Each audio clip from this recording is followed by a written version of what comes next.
কর্ণসুবর্ণের গোবিন্দপুরে rail দুর্ঘটনায় 4 জন শিশুসহ এক পথচারীর মৃত্যু হয়েছিল। আর সেই ঘটনায় গোবিন্দপুর গ্রামে এলেন মুখ্যমন্ত্রী শুভেন্দু অধিকারী।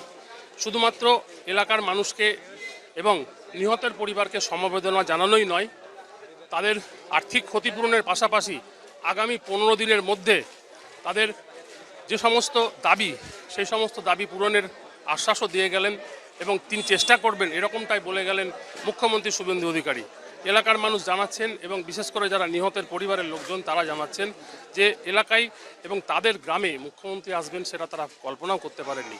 মুখ্যমন্ত্রী আরও জানিয়েছেন যে গেটম্যান ছিলেন তার কঠোর শাস্তি হবে এবং জেলের মধ্যেই চার্জশিট দিতে হবে পুলিশকে। সুতরাং এই যে রেল দুর্ঘটনা এবং দুর্ঘটনার পরে যে ক্ষতিপূরণ, সেটা নিয়ে গ্রামবাসীরা যেমনভাবে খুশি হয়েছেন তেমনি তারাও জানাচ্ছেন, কেউ কেউ দাবিও করেছেন তাদের পরিবারকে চাকরি দেওয়া হোক, এরকমটাও দাবি করেছেন। এখন দেখার আগামী দিনে এই পরিবারের পাশে মুখ্যমন্ত্রী কীভাবে থাকেন এবং সর্বোপরি এলাকার মানুষকেও ওই নিহতের পরিবারের পাশে থাকতে বলেছেন মুখ্যমন্ত্রী।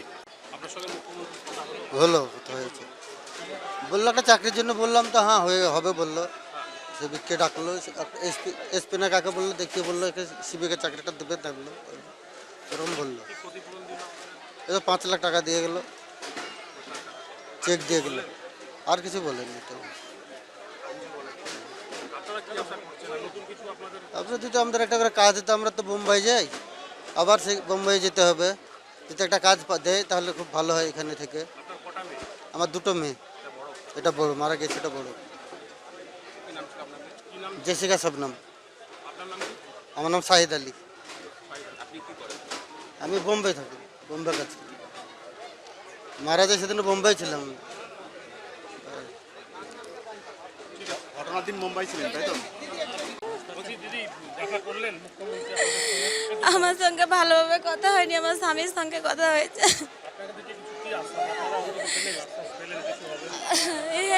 আশা দিয়েছে 15 দিনের মধ্যে আমাদের আশা পূরণ করবো বলেছে, দেখি কি করে।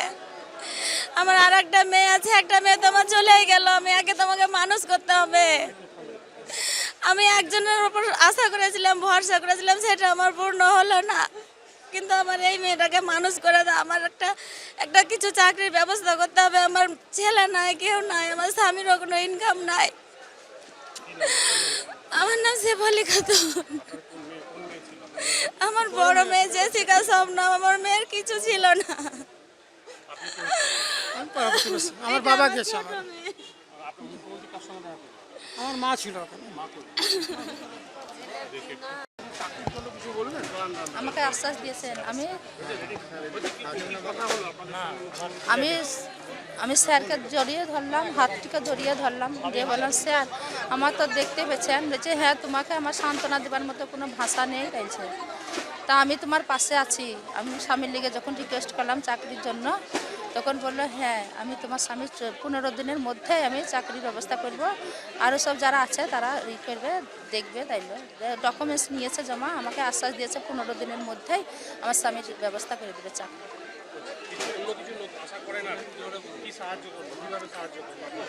কীভাবে? ওই তো চাকরি দেবো বলেছে, ওইটা সাহায্য করেছে সুদ্ধা। আর ওই চেক দিয়েছেন, ওটাই। হ্যাঁ, আমার স্বামী যদি চাকরি পাই তাহলে খুশি, আর যদি না চাকরি পাই তাহলে খুশি নয়। তাহলে আমি কাকে নিয়ে টাইমিং পাস করবো? আমার ছেলে একটাই তো ছেলে না, একটাই ছেলে আমার, মেয়ে না, আমার ছেলে ইসানুর রহমান। একটাই ছেলে আমার। তাই তো স্যার আমার শুধু আশ্বাস দিচ্ছে, আমি তোমার পাশে, আমি কারোর পাশে থাকে না থাকি, আমি তোমার পাশে থাকবো, তাই বলছে স্যার আমাকে স্যার আমাকে আশ্বাস দিয়েছে আমি তোমার 15 দিনের মধ্যে আমি চাকরি দেবো, তাই বলেছে। আমার নাম আজিজা খাতুন। আফজালুর রহমান। আমার স্বামী নাই, সৌদিতে আছে। হ্যাঁ, চাকরি রিকোয়েস্ট করেছি, দিবে বলেছে মুখ্যমন্ত্রী 15 দিনের মধ্যে। আমার নাম আজিজা খাতুন। ইসানুর রহমান। গোবিন্দপুর থেকে কল্যাণ চন্দ্র রিপোর্ট, কলকাতা টিভি।